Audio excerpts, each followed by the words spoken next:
Hey everybody, T.O. from Art Geek Teaching.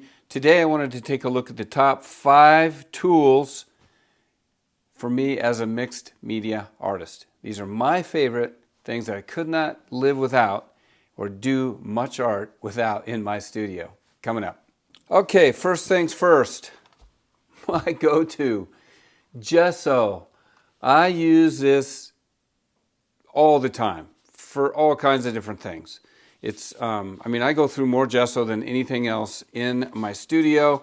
I typically use it for white paint, which I know the purist says is not right, but I do it all the time. Easy pie, gesso. I particularly like the Liquitex brand. It's fairly inexpensive and it works really, really well for the way I like to work. All right, number 2. Blue shop towels. Same thing. I buy these by the case. And these are really, really nice. They're fairly hardy, but they're not so expensive that I'm hesitant to use them. So number 2, blue shop towels. Number 3, baby wipes. I use these all the time too. Anything from pulling up paint, mixing paint, smearing paint, all kinds of different things. So these I don't even know where I got these for sure. I think I got these on Amazon. But I particularly like this brand. It's called Bactive Disinfectant Wipes. And they work really, really well for me as a baby wipe. So that's number 3. Number 4, my little Ultrafine mist sprayer.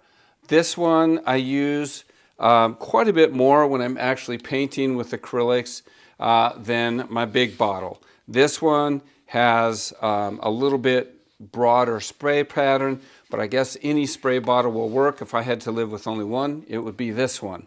And finally, the number 1 all-time thing in my studio, which I'm listing as number 5, is Murphy's oil soap. This is a lifesaver. Just yesterday, I salvaged a brush that I inadvertently forgot to clean.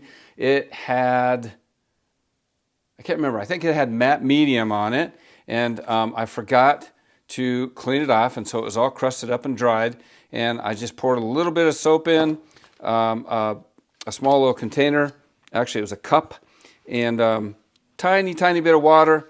I mixed it all in with this. I let it set overnight, and this morning I washed it off, and it was just great.